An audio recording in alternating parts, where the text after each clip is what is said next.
I'm thinking too. Yeah. Would you like a performance or Mike for this? No, I think You're good here. Yeah, if you hit your mark there, you're good. All right. That makes sense. I guess you. All right. So this is a challenge that came in. This is a challenge that came in, yes. Okay. Once upon a midnight dreary, while I pondered, weak and weary, over many a quaint and curious volume of forgotten lore, while I nodded, nearly napping, suddenly there came a tapping, as of someone gently rapping at my chamber door. 'Tis some visitor, I muttered, tapping at my chamber door, only this and nothing more. Ah, distinctly I remember, it was in the bleak December, and each separate dying ember wrought its ghost upon the floor.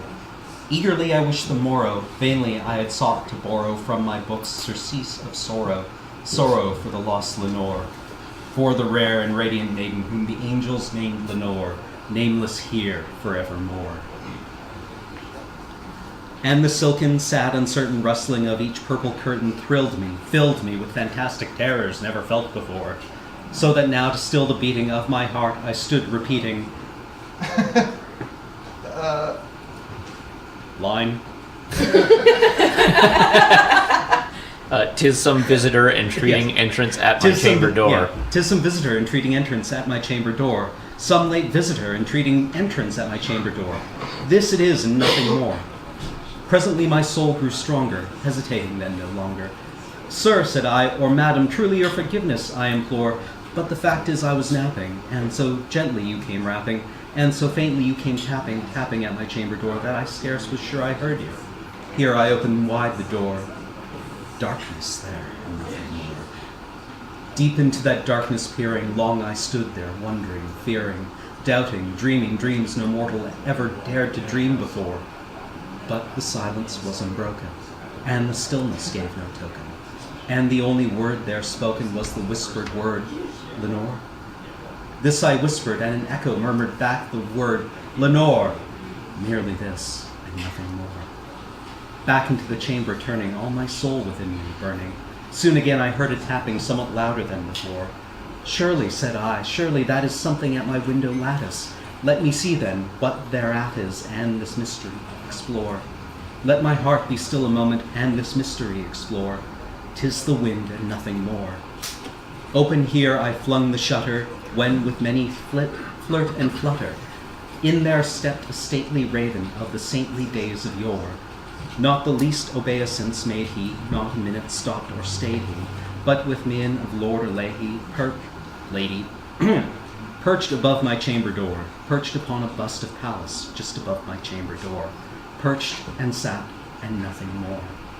Then this ebony bird beguiling my sad fancy into smiling, by the grave and stern decorum of the countenance, Lord. Though thy crest is shorn and shaven, thou, I said, art sure no craven, ghastly grim and ancient raven, wandering from the nightly shore. Tell me what thy lordly name is on night's Plutonian shore. Quoth the raven, nevermore. Much I marveled this ungainly fowl to hear discourse so plainly, though its answer little meaning, little relevancy bore. For we cannot help agreeing that no living human being ever yet was blessed with seeing bird above his chamber door, bird or beast upon the sculptured bust above his chamber door, with such name as nevermore. But the raven sitting lonely on the placid bust spoke only of that one word, as if his soul in that one word he did outpour.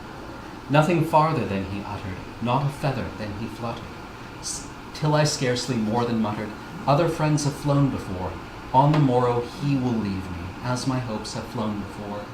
Then the bird said, nevermore. Startled at the stillness broken by reply so aptly spoken, doubtless, said I, what it utters is only stock and... Come on, brain, we can do this. What it utters is its only stock and store, caught from some unhappy master, whom unmerciful disaster followed fast and followed faster till his songs one burden bore, till the dirges of his hope that melancholy burden bore, of nevermore. But the raven still beguiling all my fancy into smiling, straight I wheeled a cushioned seat in front of bird and bust and door. Then upon the velvet sinking, I betook myself to linking fancy unto fancy, thinking that this ominous bird of yore, what this grim, ungainly, ghastly, gaunt, and ominous bird of yore meant in croaking nevermore. This I sat engaged in guessing, but no syllable expressing to the fowl whose fiery eyes now burned into my bosom's core. This and more I sat divining, with my head at ease reclining, on the cushion's velvet lining in the lamplit gloating o'er, but whose velvet violet lining in the lamplight gloating o'er, she shall press, ah, nevermore. Then methought the air grew denser, perfumed from an unseen censer swung by seraphim, whose footfalls tinkled on the tufted floor.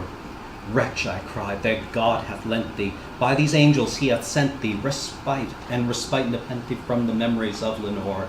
Quaff, oh quaff this kind nepenthe, and forget this lost Lenore. Quoth the raven, nevermore. Prophet, said I, thing of evil, prophet still if bird or devil, whether tempter sent or whether tempest tossed thee here ashore, desolate yet all undaunted, on this desert land enchanted, on this home by horror haunted. Tell me truly, I implore, is there balm in Gilead? Tell me, I implore. Quoth the raven, nevermore. Prophet, said I, thing of evil, prophet still if bird or devil, by the heaven that bends above us, by that God we both adore, tell this soul of sorrow laden, if within the distant Aden it shall clasp a saintly maiden whom the angels named Lenore, clasp a rare and radiant maiden whom the angels named Lenore. Quoth the raven, nevermore. Be that word our sign of parting, bird or fiend, I shrieked upstarting. Get thee back into the tempest and the night's Plutonian shore. Leave no black plume as a token of that lie thy soul has spoken. Leave my loneliness unbroken. Quit the bust above my door. Take thy beak from out my heart, and take thy form from off my door. Quoth the raven, nevermore. And the raven, never flitting, still is sitting, on the pallid bust of Pallas just above my chamber door. And his eyes have all the seeming of a demon's that is dreaming, and the lamplight o'er him streaming throws his shadow on the floor.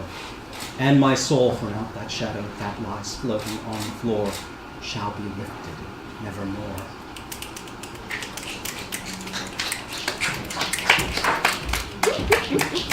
That was great, Cam. Oh, thank you.